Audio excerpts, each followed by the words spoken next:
गणेशाय नमः। या देवी सर्वभूतेषु मातृरूपेण संस्थिता नमस्तस्यै नमस्तस्यै नमस्तस्यै नमो नमः। ओम ऐं ह्रीं क्लीं चामुंडाय विचे। नमस्कार भक्तजनों, मेरे यूट्यूब चैनल शिव शक्ति पर आप सभी का स्वागत है। माता रानी आप सब पे अपनी कृपा बनाए रखे। आज हम सुनेंगे माता दुर्गा के सप्तशती पाठ का 8वां अध्याय। इसके पहले हमने सुना था माता दुर्गा के सप्तशती पाठ का 7वां अध्याय, जिसमें चंड और मुंड का वध माता काली ने किया था। अब हम इस अध्याय में रक्त बीज के वध की कथा सुनेंगे। तो भक्तजनों, कृपया कर पूरे ध्यान से भक्ति पूर्वक माता दुर्गा के इस कथा का श्रवण करें, ताकि माता दुर्गा की कृपा आपको प्राप्त हो। तो आइए सुनते हैं। महर्षि मेधा ने कहा, चंड और मुंड नामक असुरों के मारे जाने से और बहुत सी सेना के नष्ट हो जाने से असुरों के राजा प्रतापी शुंभ ने क्रोध युक्त होकर अपनी संपूर्ण सेना को युद्ध के लिए तैयार करने की आज्ञा दी। उसने कहा, अब उदायुध नामक 86 असुर सेनापति अपनी सेनाओं के साथ युद्ध के लिए जाए और अंबु नामक 84 सेनापति भी युद्ध के लिए जाएं और कोटिवीर्य नामक 50 सेनापति और धौम्रकुल नामक के 100 सेनापति प्रस्थान करें। कालक, रोहिरद, मौर्य और काल के यह दैत्य भी मेरी आज्ञा से सजकर युद्ध के लिए कूच करे। भयानक शासन करने वाला असुरों का स्वामी शुंभ इस प्रकार आज्ञा देकर बहुत बड़ी सेना के साथ युद्ध के लिए चला। उसकी सेना को अपनी ओर आता देखकर चंडिका ने अपनी धनुष की टंकोर से पृथ्वी और आकाश के बीच के भागों को गुंजा दिया। हे राजन, इसके पश्चात देवी के सिंह ने दहाड़ना आरंभ कर दिया और अंबिका के घंटे के शब्दों ने उस ध्वनि को और भी बढ़ा दिया। धनुष की टंकार, शेर की दहाड़ और घंटे के शब्द से पृथ्वी और आकाश के बीच का भाग गूंज उठा और इसके साथ ही देवी ने अपने मुख को और भी भयानक बना लिया। ऐसे भयंकर शब्द को सुनकर राक्षसी सेना ने देवी तथा सिंह के चारों ओर घेर लिया। हे राजन, उस समय दैत्य के नाश के लिए और देवताओं के हित के लिए ब्रह्मा, शिव, कार्तिकेय, विष्णु तथा इंद्र आदि देवों की शक्तियाँ भी अत्यंत पराक्रम और बल से संपन्न थी। उनके शरीर से निकलकर उसी रूप में चंडिका देवी के पास गई, जिससे देवता का जैसा रूप था, जैसे आभूषण थे और जैसा वाहन था, वैसा ही रूप, आभूषण और वाहन लेकर उन देवताओं की शक्तियाँ दैत्यों से युद्ध करने के लिए आई। हंस युक्त विमान में बैठकर और रुद्राक्ष की माला तथा कमंडलू धारण करके ब्रह्मा जी की शक्ति आई। वृषभ पर सवार होकर हाथ में त्रिशूल लेकर महानाग का कंकण पहनकर और चंद्र रेखा से भूषित होकर भगवान शंकर की शक्ति माहेश्वरी आई और मोर पर आरूढ़ होकर हाथ में शक्ति लिए दैत्यों से युद्ध करने के लिए कार्तिकेय जी की शक्ति उन्हीं का रूप धारण करके आई। भगवान विष्णु की शक्ति गरुड़ पर सवार होकर शंख चक्र श्रांग गदा धनुष तथा खड्ग हाथ में लिए हुए आई। श्री हरि की शक्ति वाराही वाराह का शरीर धारण करके आई और नृसिंह के समान शरीर धारण करके उनकी शक्ति नारसिंह भी आई। उसकी गर्दन के झटकों से आकाश के तारे टूटे पड़ते थे और इसी प्रकार देवराज इंद्र की शक्ति ऐन्द्री भी ऐरावत के ऊपर सवार होकर आई।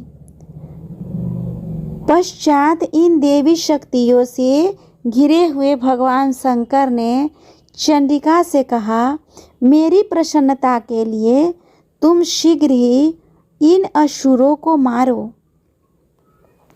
इसके पश्चात देवी के शरीर से अत्यंत उग्र रूप वाली और सैकड़ों गिदरियों के समान आवाज करने वाली चंडिका शक्ति प्रकट हुई। उस अपराजिता देवी ने धूमिल जटा वाले भगवान श्री शंकर जी से कहा, हे प्रभु, आप मेरी ओर से दूत बनकर शुंभ और निशुंभ के पास जाइए और उन अत्यंत गर्वीले दैत्यों से कहिए तथा उनके अतिरिक्त और भी दैत्य वहाँ युद्ध के लिए उपस्थित हो, उनसे भी कहिए जो तुम्हें अपने जीवित रहने की इच्छा हो तो त्रिलोकी का राज्य इंद्र को दे दो। देवताओं को उनका यज्ञ भाग मिलना आरंभ हो जाए और तुम पाताल को लौट जाओ। किंतु यदि बल के गर्व से तुम्हारी लड़ने की इच्छा हो तो फिर आ जाओ। तुम्हारे मांस से मेरी योगिनियाँ तृप्त होंगी। चूँकि उस देवी ने भगवान शंकर को युद्ध के कार्य में नियुक्त किया था, इसीलिए वह संसार में शिवदूती के नाम से विख्यात हुई। भगवान शंकर से देवी का संदेश पाकर उन दैत्यों के क्रोध का कोई आर पार न रहा और वह जिस स्थान पर देवी विराजमान थी वहां पहुँचे और जाने के साथ ही उस पर बाणों और शक्तियों की वर्षा करने लगे। देवी ने उनके फेंके हुए बाणों, शक्तियों, त्रिशूल और फरसों को अपने बाणों से काट डाला और काली देवी उस देवी के पास आगे खड़ी होकर शत्रुओं को त्रिशूल से विदीर्ण करने लगी और खड्वांग से कुचलने लगी। ब्राह्मणी जिस तरफ दौड़ती थी उसी तरफ अपने कमंडलों के जल छिड़क कर दैत्यों के वीर्य और बल को नष्ट कर देती थी। और इसी प्रकार माहेश्वरी त्रिशूल से, वैष्णवी चक्र से और अत्यंत कोप वाली कौमारी शक्ति द्वारा असुरों को मार रही थी और ऐन्द्री के बाजू के प्रहार से सैकड़ों दैत्य रक्त की नदियां बहाते हुए पृथ्वी पर सो गए। वाराही ने कितने ही राक्षसों को अपनी थुथुन द्वारा मृत्यु के घाट उतार दिया। दाढ़ों के अग्रभाग से कितने ही राक्षसों की छाती को चीर डाला और चक्र के चोट से कितने ही को विदीर्ण करके धरती पर डाल दिया। बड़े बड़े राक्षसों को नारसिंह अपने नखों से विदीर्ण करके भक्षण कर रही थी और सिंहनाद के चारों दिशाओं में गुजाती हुई रणभूमि में विचर रही थी। शिवदूती के प्रचंड अट्टहास से कितने ही दैत्य भयभीत होकर पृथ्वी पर गिर पड़े और उनके गिरते ही वह उनको भक्षण कर गए। इस तरह क्रोध में भरे हुए मातृगणों द्वारा नाना प्रकार के उपायों से बड़े बड़े असुरों को मरते हुए देखकर राक्षसी सेना भाग खड़ी हुई और उनको इस प्रकार भागता देखकर रक्तबीज नामक महापराक्रमी राक्षस क्रोध में भरकर युद्ध के लिए आगे बढ़ा। उसके शरीर से रक्त की बूंदें पृथ्वी पर जैसे ही गिरती थी, परंतु वैसे ही शरीर वाला तथा वैसा ही बलवान दैत्य पृथ्वी से उत्पन्न हो रहा था। रक्तबीज गदा हाथ में लेकर ऐन्द्री के साथ युद्ध करने लगा। तब ऐन्द्री शक्ति ने अपने वज्र से उसको मारा तो घायल होने के कारण उसके शरीर से बहुत सा रक्त बहने लगा और उसकी प्रत्येक बूंद से उसके समान ही बलवान तथा महापराक्रमी अनेकों दैत्य भयंकर रूप से प्रकट हो गए। वह सब के सब दैत्य बीज के समान ही बलवान तेज वाले थे। वह भी भयंकर अस्त्र शस्त्रों से लेकर देवियों के साथ लड़ने लगे। जब ऐन्द्री के वज्र प्रहार से उसके मस्तक पर चोट लगी और रक्त बहने लगा तो उसमें से हजारों ही पुरुष उत्पन्न हो गए। वैष्णवी ने चक्र से और ऐन्द्री ने गदा से रक्तबीज को चोट पहुंचाई और वैष्णवी के चक्र से घायल होने पर उसके शरीर से जो रक्त बहा उससे हजारों महाअसुर उत्पन्न हुए, जिनके द्वारा यह जगत व्याप्त हो गया। कौमारी ने शक्ति से, वाराही ने खड्ग से और माहेश्वरी ने त्रिशूल से उसको घायल किया। इस प्रकार क्रोध में भरकर उस महादैत्यों ने सब मात्र शक्तियों पर पृथक पृथक गदा प्रहार से प्रहार किया और माताओं ने शक्ति तथा शूल इत्यादि से उनको बार बार घायल किया। उससे सैकड़ों महादैत्य उत्पन्न हुए और इस प्रकार उस रक्तबीज के रुधिर से उत्पन्न हुए असुरों से संपूर्ण जगत व्याप्त हो गया, जिससे देवताओं को भय हुआ। देवताओं को भयभीत देखकर चंडिका ने काली से कहा, हे चामुंडे, अपने मुख को बड़ा करो और मेरे शस्त्रघात से उत्पन्न हुए रक्त बिंदुओं तथा रक्त बिंदुओं से उत्पन्न हुए महाअसुरों को तुम अपने इस उतावले मुख से भक्षण करती जाओ।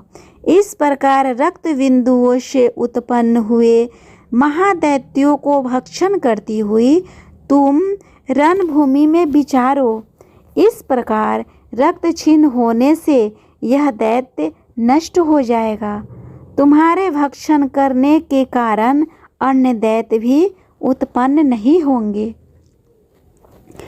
काली से इस प्रकार कहकर माता चंडिका देवी ने रक्तबीज पर अपने त्रिशूल से प्रहार किया और काली देवी ने अपने मुख में उसका रक्त ले लिया।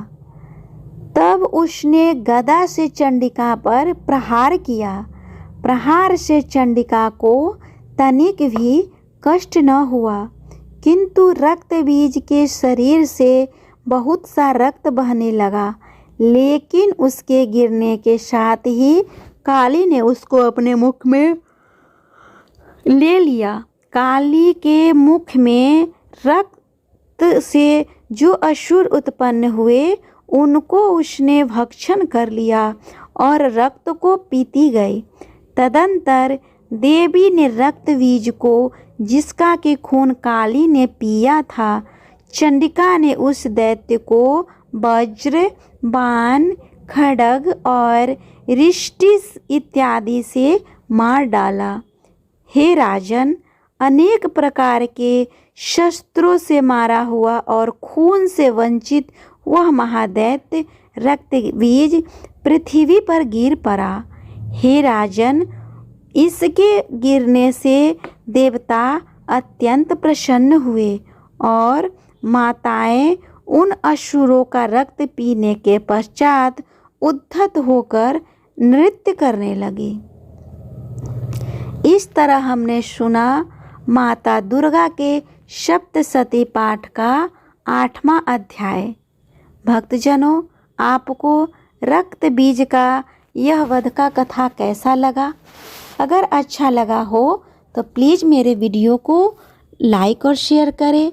साथ में मेरे चैनल को भी सब्सक्राइब कर ले, ताकि जब भी मैं माता दुर्गा सप्तशती पाठ के अगले अध्याय का वीडियो अपलोड करूं, उसका नोटिफिकेशन सबसे पहले आपको मिले और आप इस कथा का श्रवण कर पाए और माता दुर्गा की कृपा प्राप्त कर पाए। भक्तजनों, आप माता दुर्गा के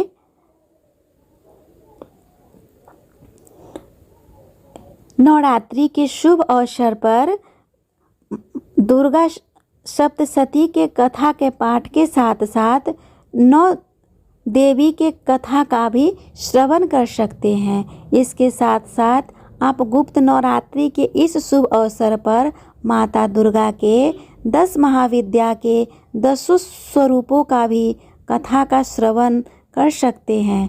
मैंने इसका वीडियो बना दिया है, जो कि मेरे इसी चैनल पर अपलोडेड है। वो सब आपको एक ही प्लेलिस्ट में मिल जाएंगे। अतः आप उन कथाओं को सुनकर माता दुर्गा का कृपा प्राप्त कर सकते हैं। माता दुर्गा आप सभी पर अपनी कृपा बनाए रखे। तब तक के लिए जय माता रानी।